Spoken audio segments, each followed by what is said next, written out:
दोस्तों अभी हाल ही में इस साल जून 2024 में जम्मू में बैक टू बैक ऐसे टेररिस्ट अटैक देखे गए जो बहुत ही अजीब बात है, क्योंकि ज्यादातर टेररिस्ट एक्टिविटीज भारत के कश्मीर में देखने को मिलती है, जहां आए दिन हमारे जवानों की मुठभेड़ इन आतंकवादियों से होती रहती है। लेकिन जम्मू जैसे टेरर फ्री जगह में अचानक से टेररिस्ट के द्वारा हमलों का सिलसिला 9 जून से शुरू होता है, जब जम्मू के रईसी में वैष्णो देवी जा रही एक पैसेंजर बस पे अचानक टेररिस्ट अटैक कर देते हैं। आतंकवादियों की कई गोलियां बस और बस के ड्राइवर को लगती हैं, जिसकी वजह से बस अनकंट्रोल होकर खाई में जा गिरती है और 10 लोग मारे जाते हैं और 41 लोग घायल हो जाते हैं। ठीक इसके 2 दिन बाद एक और टेरर अटैक 11 जून को जम्मू के कठुआ में देखने को मिलता है, जहां गांव में लोगों के द्वारा 2 आतंकवादियों को देखे जाने की खबर पुलिस को मिलती है, जिसके बाद पुलिस और सेना के एक्शन से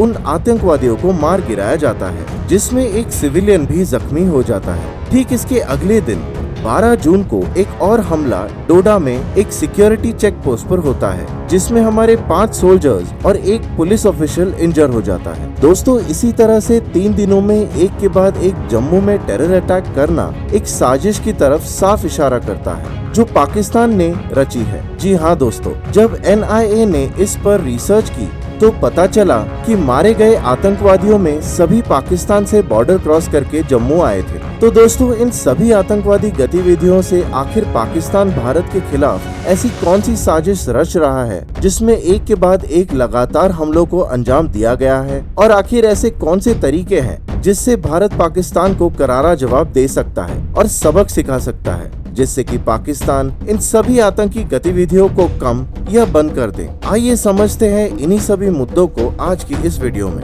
दोस्तों सबसे पहले इस बात पर कोई शक नहीं है कि ये सभी टेरर अटैक डायरेक्टली और इनडायरेक्टली पाकिस्तान ने ही करवाए हैं। हमारे इंटेलिजेंस एजेंसी के सूत्रों के मुताबिक इस सभी अटैक्स का मेन रीजन था जम्मू कश्मीर में अनस्टेबिलिटी और टेरर पैदा करना, क्योंकि सभी जानते हैं कि इस साल सितंबर में जम्मू के असेंबली इलेक्शंस आने वाले हैं और साथ ही 29 जून से अमरनाथ यात्रा शुरू होनी है। और अगर पॉलिटिकल एंगल से देखा जाए तो इस साल PM नरेंद्र मोदी ने तीसरी बार प्रधानमंत्री पद की शपथ ली है। तो ऐसे में पाकिस्तान इन सभी हमलों को करवाकर ये साफ मैसेज देना चाहता है कि भारतीय सरकार जम्मू कश्मीर में शांति कायम करने में असफल रही है, और इस मुद्दे को पाकिस्तान इंटरनेशनल लेवल पर उठाकर ये साबित करना चाहता है कि देखो आज भी भारत कश्मीर को संभालने में नाकाम है। इसके साथ ही पाकिस्तान टेरर एक्टिविटीज के जरिए जम्मू कश्मीर में रह रहे हिंदू और मुस्लिम कम्युनिटीज के लोगों के बीच में खटास पैदा करना चाहता है।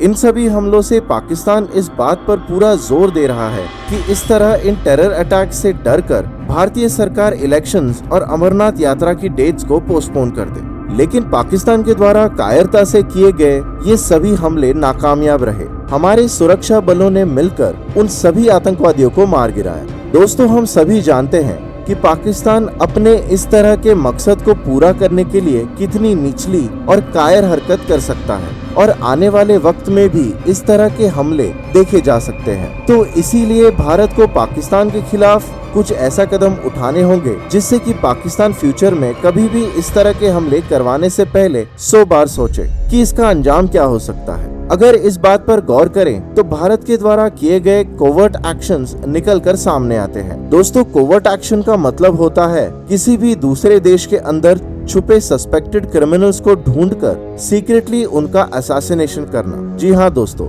अभी हाल ही में American media company the guardian में पब्लिश हुए एक रिपोर्ट काफी सुर्खियों में रही, जिसमें द गार्डियन के द्वारा भारत के ऊपर ये साफ साफ आरोप लगाया गया है कि भारत फॉरेन कंट्रीज में सिलेक्टेड लोगों की किलिंग को अंजाम दे रहा है, जिसका सीधा कनेक्शन PM ऑफिस से है। अभी कुछ वक्त पहले भी देखा गया था कि जब कनाडा के प्राइम मिनिस्टर जस्टिन ट्रूडो ने इंडिया के ऊपर एक most wanted Khalistan separatist Hardeep Singh Nijjar की किलिंग का आरोप लगाया था, ठीक ऐसे ही खालिस्तान कमांडो फोर्स का चीफ परमजीत सिंह पंजवार को पाकिस्तान लाहौर में गोलियों से भून दिया गया था। द गार्डियन की रिपोर्ट के मुताबिक ज्यादातर किलिंग पाकिस्तान में मौजूद खालिस्तान सेपरेटिस्ट में इन्वॉल्व लोगों की गई है, और इसके लिए भारत स्लीपर सेल्स की मदद ले रहा है, जिसमें साल 2020 से अब तक तकरीबन 20 से ज्यादा क्रिमिनल्स को मार दिया गया है।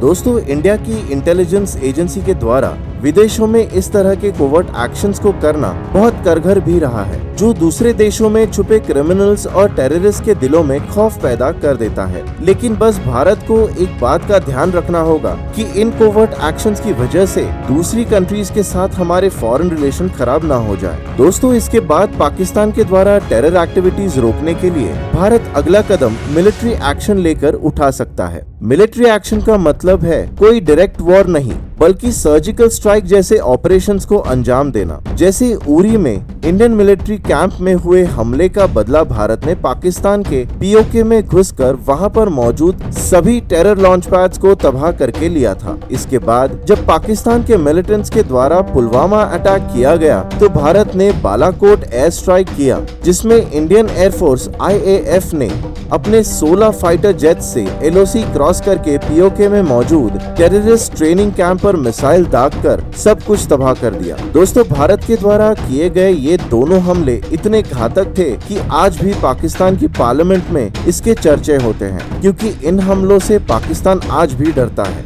और इस डर को और बढ़ाने के लिए हम अगला एक्शन फाइनेंशियल एक्शन पाकिस्तान के खिलाफ ले सकते हैं। दोस्तों, इस वक्त पाकिस्तान की हालत तो सभी को पता है कि वहाँ महंगाई का आलम यह है कि आटे, चावल, दाल से लेकर डेयरी प्रोडक्ट सभी के दाम आसमान छू रहे हैं। लेकिन फिर भी इन सभी प्रॉब्लम्स को सॉल्व करने की बजाय पाकिस्तान आर्मी हथियारों और मिलिट्री एक्शंस पर पैसा उड़ाए जा रहा है। इसलिए पाकिस्तान US से मिलने वाले लोन पर डिपेंड रहता है और बार बार अमेरिका से अपनी खाली तिजोरी को भरने के लिए भीख मांगता रहता है। लेकिन FATF यानी फाइनेंशियल एक्शन टास्क फोर्स एक इंटरनेशनल ऑर्गेनाइजेशन है जो किसी भी देश के टेररिस्ट फाइनेंसिंग और मनी लॉन्ड्रिंग पर नजर रखती है। पहली बार पाकिस्तान FATF की ग्रे लिस्ट में साल 2008 में आया था, जो पाकिस्तान के ऊपर मनी लॉन्ड्रिंग के आरोप लगे थे। फिर इसके बाद दोबारा साल 2018 में FATF की ग्रे लिस्ट में आया, जब पाकिस्तान के ऊपर टेररिस्ट फंडिंग करने का आरोप लगे।